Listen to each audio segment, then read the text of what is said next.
Salam, Bapak Ibu Saudaraku yang kekasih dalam Tuhan, kita bersyukur sampai hari ini Tuhan memelihara, menolong, memberkati kehidupan kita. Luar biasa kasih setia Tuhan. Sebelum kita merenungkan firman Tuhan, sebelumnya mari kita satu di dalam doa. Tuhan Yesus, terima kasih untuk kebaikan-Mu. Kami bersyukur saat ini ada kesempatan lagi bagi kami untuk merenungkan kebenaran firman-Mu. Berfirmanlah bagi kami karena kami siap mendengarkan Engkau. Haleluya. Amin.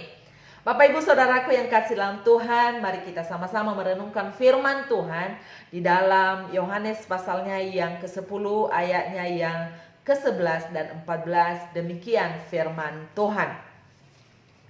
Akulah gembala yang baik. Gembala yang baik memberikan nyawanya bagi domba-dombanya. Akulah gembala yang baik dan aku mengenal domba-dombaku dan domba-dombaku mengenal aku. Amin. Yang berbahagia adalah kita yang membaca, merenungkan dan melakukan kebenaran firman Tuhan di dalam kehidupan kita. Bapak Ibu Saudaraku yang kekasih dalam Tuhan, tema firman Tuhan pada kita pada saat ini yaitu Akulah gembala yang baik. Ini adalah perkataan Yesus sendiri. Dia menyampaikan kepada murid-muridnya bahwa akulah gembala yang baik. Kalau ada gembala yang baik, itu artinya ada gembala yang jahat. Gembala yang jahat biasanya sifatnya menyesatkan. Biasanya memeras domba-dombanya. Jahat terhadap domba-dombanya.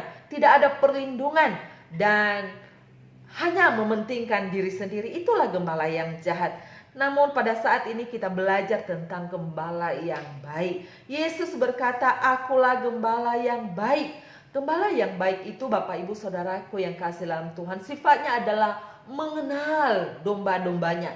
Di dalam Yohanes pasal yang ke-14, Yohanes 10 ayat 14 tadi dikatakan, aku mengenal domba-dombaku. Bapak Ibu Saudaraku yang kasih dalam Tuhan, Yesus mengenal domba-dombanya. Ya. Tidak ada yang tersembunyi sedikit pun dari hadapannya. Ya. Dia mengenal. Makanya sehelai rambut kita pun tidak ada yang tersembunyi di hadapan Tuhan. Satu helai rambut ini jika jatuh dia mengetahui. Tidak ada yang tersembunyi di hadapannya. Inilah gembala yang baik itu mengenal domba-dombanya. Bapak Ibu Saudaraku yang kasih dalam Tuhan, mengenal itu artinya bahwa dia juga membimbing domba-dombanya. Ya. Dia bertanggung jawab penuh terhadap domba-dombanya. Dia tidak membiarkan begitu saja. Dia akan menuntun, dia akan melindungi, ya. Dia akan menjaga dari mara bahaya. Ya, ketika ada binatang buas yang menerkam domba-dombanya, maka gembalanya dia menjaga, dia tidak membiarkan domba-dombanya ini diterkam oleh binatang buas. Lalu ketika ada yang hilang, dia mencari domba-dombanya. Lalu dia akan membawa pulang yang hilang. Bapak Ibu Saudaraku yang kekasih, dia akan mencari yang tersesat. Di dalam Yehezkiel pasal yang ke-34 ayat yang ke-16 dikatakan demikian. Yang hilang akan kucari, yang tersesat akan kubawa pulang. Yang luka akan kubalut, yang sakit akan kukuatkan. Serta yang gemuk dan yang kuat akan kulindungi. Aku akan menggembalakan mereka sebagaimana seharusnya. Luar biasa, gembala kita yaitu Yesus Kristus. Dia akan mencari yang hilang. Dia akan membawa pulang yang tersesat. Yang sakit dia balut. Itu artinya Bapak Ibu yang kekasih dalam Tuhan bahwa ketika kita domba-dombanya mengalami kesesatan, maka Tuhan tidak membiarkan. Dia akan mencari, dia akan membawa pulang supaya yang tersesat ini boleh mengalami perlindungan, boleh mengalami damai sejahtera dan kembali kepada Bapa yang menuntun di dalam kehidupan yang kekal. Sehingga ketika dia membawa pulang, dia akan memakai tongkatnya untuk menuntun dan membimbing. Kadang-kadang kita mengalami yang namanya masalah problem Kadang-kadang kita mengalami yang namanya kerikil kehidupan. Ya, relakan hatimu, karena saat itu sesungguhnya Tuhan rindu di tengah-tengah situasi yang sulit itu. Dia membawa kita semakin dekat dengan Dia. Dia membawa kita semakin murni motivasi kita dalam mengikuti Dia, sehingga kita dapat menikmati sukacita, damai sejahtera daripada Tuhan. Oleh karena itu, Tuhan kita, Dia menuntun kita, melindungi kita, membimbing kita. Bapak ibu saudaraku yang kekasih dalam Tuhan, tidak ada alasan bagi kita untuk tidak berharap kepada Tuhan. Karena Tuhan kita adalah Tuhan yang mengenal isi hati kita. Dia mengenal apa yang kita alami pada saat ini. Dan apa yang sedang kita hadapi, Tuhan mengenal. Oleh karena itu, taruhlah harapanmu kepada Dia. Taruhlah harapanmu satu-satunya kepada Yesus Kristus.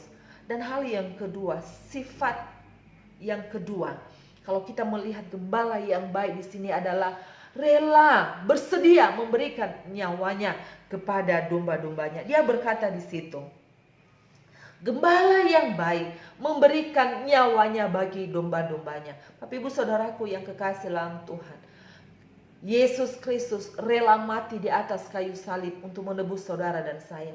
Kita harus tahu bahwa kita ini adalah manusia yang berdosa. Tidak ada seorang pun yang tidak berdosa di dunia ini. Orang berdosa upahnya adalah maut, yaitu kematian selama-lamanya di dalam neraka. Namun kita bersyukur karena gembala kita, gembala yang memberikan nyawanya, menggantikan saudara dan saya, ya, yang tadinya kita harus mengalami hukuman, ya, yaitu kematian selama-lamanya dalam neraka. Sekarang Yesus menggantikan di atas kayu salib. Itu bukti bahwa Allah begitu mengasihi saudara dan saya. Kita bersyukur kepada Dia. Kita bangga punya Bapa kita, gembala yang baik, yang mau menggantikan posisi saudara dan saya di atas kayu salib. Ya.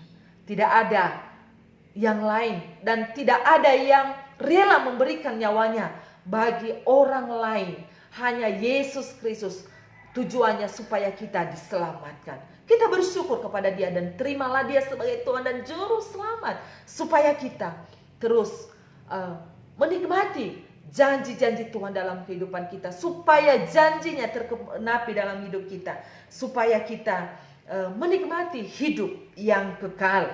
Ya, kita menikmati kehidupan yang kekal ketika kita percaya kepada Dia. Ya, diberikan kita makan. Ya, kalau nyawanya Dia berikan kepada kita, apalagi kebutuhan keperluan kita di tengah-tengah dunia ini, Tuhan akan mencukupkan dan Tuhan akan menyediakan bagi kita. Kenapa? Karena Dia yang memanggil kita, ya. Dia yang memelihara hidup kita dan Dia yang akan menuntun kita. Bapak ibu saudaraku yang kasih dalam Tuhan, kalau gembala kita mengenal kita, lalu Dia memberikan nyawanya bagi kita, maka kita pun sebagai domba-dombanya harus mengenal gembala kita, yaitu gembala yang baik. Di dalam ayatnya yang ke-14 dikatakan, dan domba-dombaku mengenal aku. Bapak ibu saudaraku yang kasih dalam Tuhan, sebagai domba-domba yang sudah ditebus oleh Yesus Kristus, maka harus mengenal siapa gembalanya. Gembala kita adalah Yesus Kristus yang sudah memberikan nyawanya di atas kayu salib, yang sudah mati, bangkit dan naik ke surga untuk menawarkan kehidupan yang kekal bagi kita. Bagaimana supaya kita terus mengenal gembala kita yang baik? Yaitu kita harus membaca Alkitab setiap hari, membangun hubungan kita dengan Tuhan lewat doa, hidup di dalam kebaktian kepada Allah, beribadah kepada Tuhan. Ya, tidak ada alasan untuk tidak beribadah kepada Tuhan walaupun di tengah-tengah pandemi yang ada pada saat ini. Ya, harus beribadah kepada Tuhan, hidup dalam persekutuan yang ada. Lalu jadikan kita saksi Kristus, garam dan terang di tengah-tengah dunia yang penuh dengan kegelapan ini. Maka melalui semuanya itu kita bisa mengenal gembala kita yang baik, yaitu Yesus Kristus, supaya ada banyak orang yang mengenal Dia gembala yang baik. Tanggung jawab kita sebagai domba yang mengenal gembala yang baik harus menjadi saksi Kristus. Amin. Untuk kebenaran firman Tuhan, kita berdoa. Kami bersyukur untuk kebenaran firman-Mu Tuhan. Jadikan kami domba-domba yang mengenal gembala yang baik. Gembala yang baik yang mengenal keberadaan kami. Yang memberikan nyawanya bagi kami. Supaya kami boleh mengalami kehidupan yang kekal. Terima kasih Tuhan. Kami berdoa untuk bangsa kami. Berkati bangsa kami. Pulihkan bangsa kami. Berkati keamanan bangsa kami. Berkati para dokter, para medis yang sedang berusaha berjuang untuk merawat setiap saudara-saudara kami yang sedang sakit pada saat ini secara khusus dalam penanganan COVID-19. Terima kasih Tuhan. Sekali lagi berkati seluruh umat Tuhan. Biarlah kekuatan kesehatan, biarlah perlindungan yang daripada Tuhan itu boleh menjadi bagian seluruh jemaat-Mu saat ini. Di dalam nama Yesus kami bersyukur dan berdoa. Haleluya. Amin. Tuhan Yesus memberkati Bapak Ibu. Shalom.